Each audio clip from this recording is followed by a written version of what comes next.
แพมเดินมาถึงแล้วค่ะมหาวิหาร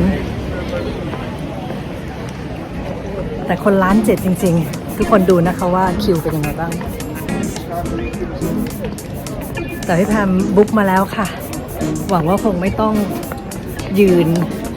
รอนะคะ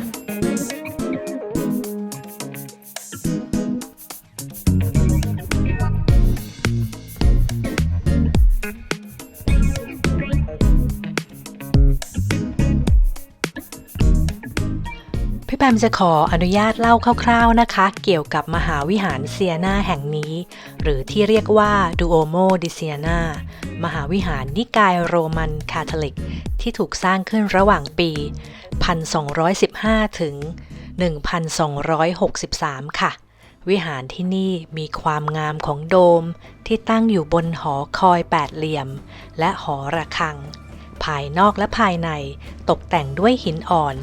ขาวสลับดำและเขียวแต่เฉพาะด้านหน้าของมหาวิหารที่ถูกตกแต่งด้วยหินอ่อนสีชมพูค่ะ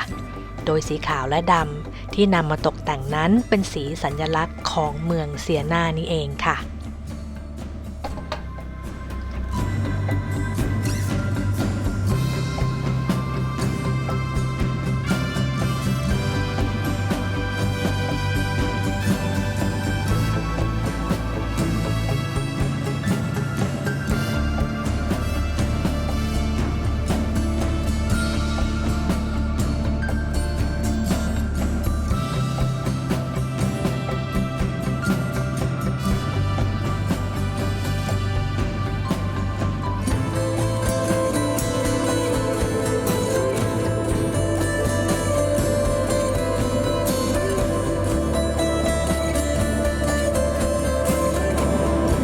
ณขณะนี้พี่แพมก็อยู่ใน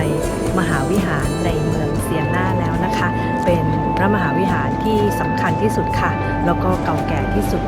เกือบในโลกก็ว่าได้นะคะพี่แพมตื่นเต้นมากเพราะว่าสถาปัตยกรรมในนี้เนี่ยจะมีความปราณีตและวิจิตร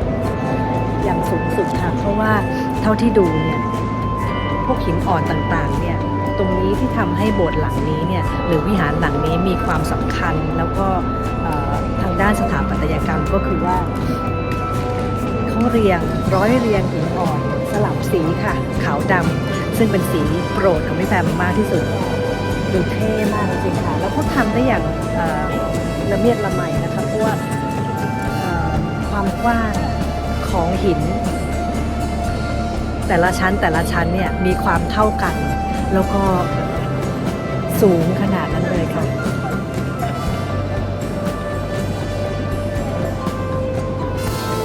เดี๋ยวพี่แพมจะพาเดินดูไปรอบๆนะคะ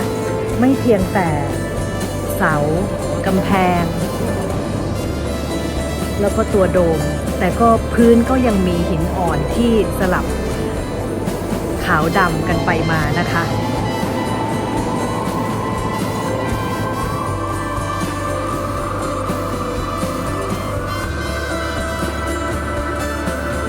ก็มายืนอยู่ที่ใจกลางของพระวิหารแห่งนี้แล้วนะคะ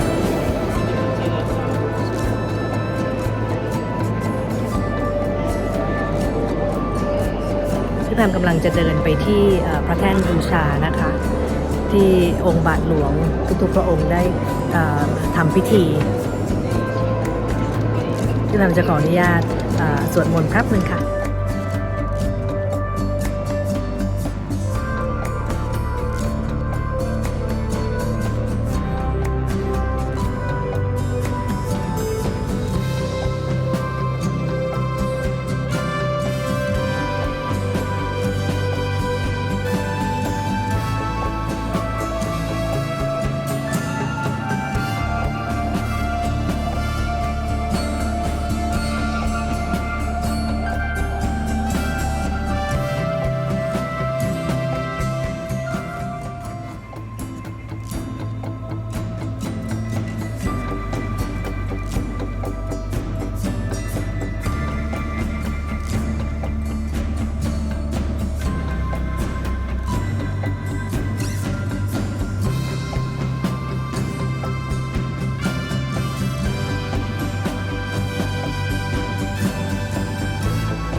ณะนี้ก็มาถึงช่วงสุดท้ายแล้วนะคะ ทุกคนได้ซึมซับความขลังอย่างที่พี่แพมรู้สึกบ้างหรือยังเอ่ย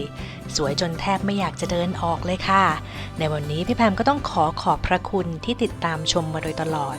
แล้วเราพบกันใน EP หน้าซึ่งเป็น EP ที่ค่อนข้างน่ากลัวสยดสยองพอควรค่ะ